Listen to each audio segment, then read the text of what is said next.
આ 1.5-2 વર્ષની અંદર ફરીથી તમે રિટર્ન ભરવાની આખી જે પ્રક્રિયા છે એમાં ધરમૂળથી ફેરફાર કરતા હોય ત્યારે લોકો અને ખાસ કરીને વેપારીઓ કેવી તકલીફોનો સામનો કરતા હોય છે? અત્યારે વેપારીની વાત ના કરીએ, એક સિમ્પલ મૂળ વસ્તુ જે હું સ્ટાર્ટિંગથી કહું છું કે જીએસટી નો નેટવર્ક છે that is not up to the mark. Okay, તમારો રિટર્ન તમે અત્યારે ઝીરો આખો ફોર્મેટ આખો ચેન્જ કરો છો. That means the entire software has to be changed.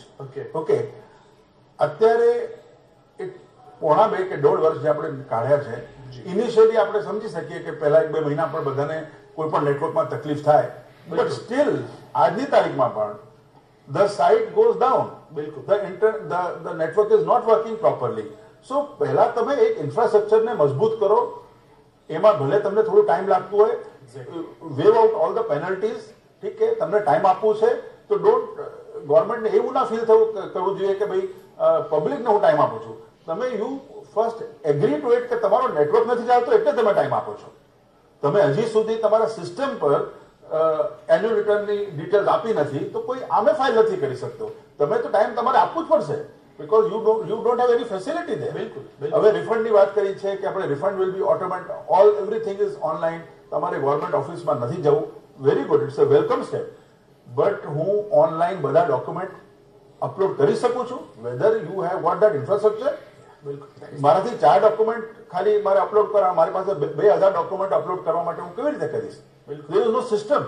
The system does not support. So I feel that government should seriously think about the infrastructure and એને જ્યાર સુધી એને તમે એકદમ રોબસ્ટ સિસ્ટમ નહીં બનાવો કે કોઈ ટાઈમ નોનસ્ટોપ 24/7 કોઈ ટાઈમ એ ફેલ ના થાય સિસ્ટમ, નેટવર્ક તમારું ડાઉન ના થાય. બિલકુલ ઠીક છે, સિસ્ટમ મજબૂત કરવી જ પડશે ને. ભલાજી, સવાલ તો અહીંયા એ પણ થાય છે કે કોઈ નાના જિલ્લા કે તાલુકામાં રહેતો કોઈ વેપારી, હવે એ આ બધી સિસ્ટમમાં ધરમૂળથી જો તમે ફેરફાર કરશો તો એને કઈ રીતના નવી સિસ્ટમમાં તમે સમાવશો, એ પણ એક પડકાર છે. અને આવા વેપારીઓની સંખ્યા બહુ મોટી છે ઇન્ડિયાની અંદર.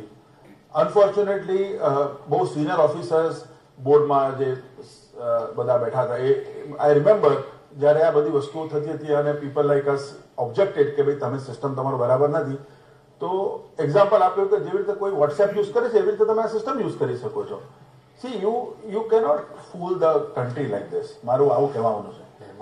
બિલકુલ બિલકુલ. નીતિન, તમારું શું કહેવું છે કે ખરેખર આ એક વિચારવા જેવો પ્રશ્ન છે કે સરકાર ધરમૂળથી ફેરફાર કરવાની વાતો કરે છે, સરળીકરણની વાતો કરે છે, પરંતુ સરળીકરણની જગ્યાએ વાત વધારે અઘરી થઈ રહી છે. કારણ કે એક તો તમે જીએસટી હમણાં લાવ્યા છો, લોકોને હજી તો મગજમાં બેઠું છે કે ખરેખર કેટલા ફોર્મ હોય છે અને કેવી રીતે ભરવાના હોય છે. એ પણ જેમ કે ભલ્લાજીએ કીધું કે સર્વર હંમેશા ડાઉન હોય છે, એટલે એક તો એ સૌથી મોટો પ્રોબ્લેમ. તારીખ તમારું રિટર્ન લાસ્ટ ડેટ હોય તો કે ભલ્લાજી સાહેબે કહ્યું બહુ સાચી વસ્તુ છે. Actually I am president of Gujarat SF bar association, પણ દર 10મી અને 20મી તારીખે સર્વર ડાઉન હોય એટલે અમારે આની ઓલવેઝ 10મી અને 20મી તારીખે અમારે રજૂઆત કરવા જવું જ પડે. અને એક લગભગ મેજોરિટી કેસમાં 10મી અને 20મી અમે લોકોએ એસોસિએશનમાંથી રજૂઆત કરી જશે અને અમુક વખતે એક્સટેન્શન આપવામાં આવ્યું પણ છે.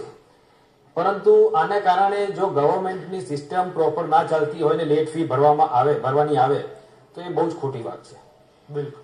અને વેપારીઓ એને ખૂબ જ સફર કરવાનું આવે છે. જીએસટી સામે કોઈને વાંધો નથી, પરંતુ સિસ્ટમમાં જે ગ્લિચીસ છે એની સામે લોકોનો વાંધો છે. બિલકુલ. અને એ વાંધો સરકારે દૂર કરવો જ પડશે. કારણ કે નીતિનભાઈ, ખરેખર ઘણી વખત એવું સાંભળ્યું છે કે એક તો વેપારીને ખબર નથી પડતી જીએસટી એટલે શું છે, માંડ એ લોકો સમજતા થયા છે. અને આ સર્વર ડાઉનના હિસાબે શું અપલોડ કરવું ને શું ડાઉનલોડ કરવું, અને અપલોડ ને ડાઉનલોડ કરતી વખતે કઈ એરરો, ખાસ કરીને કઈ એરરો આવતી હોય છે એ જાણવા માટે. એરર તો ઘણી આવતી હોય છે, પરંતુ તમે જે વાત કરી એમાં હું એક ખાસ વાત કરું કે ગવર્મેન્ટનો એક અભિગમ એવો છે કે મિડલમેનને બિલકુલ બહાર કરી નાખો. વેલકમ સ્ટેપ, અચ્છી વાત, પરંતુ વેપારી જો જાતે જ રિટર્ન ભરશે, ધંધો કરશે કે રિટર્ન ભરશે, રિટર્ન બધા એટલા કોમ્પ્લેક્સ છે, એટલી બધી એરર આવે છે, એટલા બધા ગ્લિચીસ છે, એ લોકો રિટર્ન ભરશે કે ધંધો કરશે. હવે અને જેમ આપણે કહ્યું કે નાના સેન્ટરમાં લોકોને તો અવેરનેસ પણ નથી, કયા રિટર્ન છે એની પણ ખબર નથી. રિફંડ માટે કયું રિટર્ન ભરવાનું, ઇવન જોબ વર્ક માટે કયું રિટર્ન ભરવાનું, રૂટીનમાં તો 3B ને GSTR 1 ની લોકોને ખ્યાલ હોય, બાકી બીજા બધા ઘણા બધા રિટર્ન છે કે જેની બિલકુલ ઇવન સિટીમાં પણ કોઈને નોલેજ નથી, નાના સેન્ટરની તો ક્યાં વાત છે. બિલકુલ. તો એ સીએ કે એડવોકેટ કે ટેક્સ પ્રેક્ટિશનર સિવાય રિટર્ન ભરી શકાય એવી પરિસ્થિતિ જ નથી અને ભરી પણ ના શકાય. બિલકુલ. અને જો ગવર્મેન્ટ એવું વિચારતી હોય કે જો પણ નીતિનભાઈ, સરકારે તો એવું કીધું હતું કે એકદમ ઈઝી ફોર્મેટ છે અને વેપારી પોતે ભરી શકશે. ભલાજી હું આપની પાસે આવીશ કે સરકાર તો આવા દાવા કરતી હતી ને પછી આટલી જો કોમ્પ્લિકેશન પછી ઉભા થાય. બહુ ઇન્ટરેસ્ટિંગ ડેટા એક આજે પબ્લિક સાથે શેર કરું છું. જી. ટોટલ નંબર ઓફ એસએસસીસ આખા ઇન્ડિયામાં જીએસટી ના નંબર ઓફ રજીસ્ટ્રેશન જે થઈ છે એ એપ્રોક્સિમેટલી 1.4 કરોડની આસપાસ પહોંચી ગઈ છે. ઓકે એપ્રોક્સિમેટલી એક 1.3 કે 1.4 કરોડ લોકો આમાં રજીસ્ટર્ડ થઈ ગયા છે. ઠીક છે, which is a very good thing. બરાબર. બટ ધ સિસ્ટમમાં એનો 1% યાની કે 1.5 લાખ લોકો જો એક સાથે સિસ્ટમ પર જાય તો સિસ્ટમ ક્રેશ કરી જાય. The limit of the system is only 1.5 lakh people at a time. Okay. That is only 1%. 1%. So 1% તમે એક્સપેક્ટ કરો કે 1% લોકો પણ ના આવી શકે એક સાથે, કે 2% લોકો પણ એક સાથે રિટર્ન ફાઇલ કરવા ના આવે. બિલકુલ. So if even 2% people will try to file a return on the same time in the country, the system will crash. ચલો, આ એક તો પડકાર છે સરકાર સામે અને સરકારના આઈટી સાયબર ડિપાર્ટમેન્ટ માટે આ એક મોટો પડકાર. ફક્ત એવું નથી કે જીએસટી માટે, સરકારના કોઈ પણ ડિપાર્ટમેન્ટમાં એક સાથે તમે 1.5-2 લાખ લોકો જો એ એપ્લિકેશન યુઝ કરતા હોય, એ બ્રાઉઝર યુઝ કરતા હોય તો એ ડાઉન થઈ જ જાય છે અને આ એક સૌથી મોટો પડકાર છે. તમારે એવું નથી. કન્ટ્રીમાં રોબોટ સિસ્ટમ્સ છે, તમારા શેર બજાર છે, કેમ નથી ક્રેશ કરતું? જી. એનએસડીએલ છે, કેમ નથી ક્રેશ કરતું? રેલવેઝ કેમ નથી ક્રેશ કરતું? આનાથી વધારે લોકો જાય છે ત્યાં. બિલકુલ. આજે અમે રેટ ઓછા કર્યા. એવી સાઇટો છે કે તમે જો આજે અમે રેટ ઓછા કર્યા થઈ જાય છે. You know what is the total revenue કન્ટ્રીને લોસ કેટલું થયું એક રેટ ઓછો કરવા માટે? 5,000 કરોડ 6,000 કરોડનું. ઠીક છે, તમે એટલે ભલે કહેવા શું છે, સરકારની દાનત નથી કે પછી કરી શકે છે. તો એકચ્યુઅલી દાનત તો સવાલ નથી. there should be somebody with a stick to see that it is done properly. કોઈ દંડો લઈને ઉભો રહે તો જ થશે પેલું, નહીં તો એ બધું ચાલવાનું જ છે આવી રીતે. હવે ખબર નહીં કોણ દંડો લઈને ઉભો રહેશે. પણ અહીંયા સવાલ એ પણ છે ભલાજી કે ઘણી બધી વખત એવું જોયું છે કે જે અનઓર્ગેનાઇઝડ હોય છે કોઈ પણ સંસ્થા, વેપારી એની પાસેથી રો મટીરિયલ ખરીદે છે, પછી એનું મટીરિયલ કોઈ બીજાને આપે છે અને ક્રેડિટ સામે મળવાની નથી. આ પણ એક સૌથી મોટો પડકાર છે. તો આવા જે અનઓર્ગેનાઇઝડ જે લોકો છે, જે સંસ્થાઓ છે, એને કઈ રીતના લેવી, એને કઈ રીતના પકડવી? એની બીજી સાઈડ એવું પણ છે કે there is lot of evasion. ઘણું બધું ઇવેઝન અત્યારે થાય છે અને જીએસટી ના ઓફિસર્સ સતર્ક છે અને સારી રીતે મોટી મોટી ઇવેઝન પકડે છે.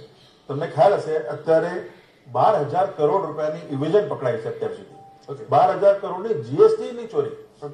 તો એવું નથી કે સિસ્ટમ નથી કે લોકો એલર્ટ નથી કે ઓફિસર્સ કામ નથી કરતા, બટ અલ્ટિમેટલી મારું એવું કેવું છે કે તમે જયારે એવરીથિંગ ઓનલાઈન કરવા માંગો છો તો પ્લીઝ એને પહેલે 100% શ્યોર કરો કે એ વસ્તુ તમારી ફેલ ના થાય. આ બધી વસ્તુ સેકન્ડરી છે. બીકોઝ અત્યારે એમને કીધું કે તમે રિફંડ ઓનલાઈન ફાઇલ કરો, હું કરીશ, બધા લોકો કરશે, બટ તમારું સિસ્ટમ નહીં ચાલશે તો તમે શું કરશો?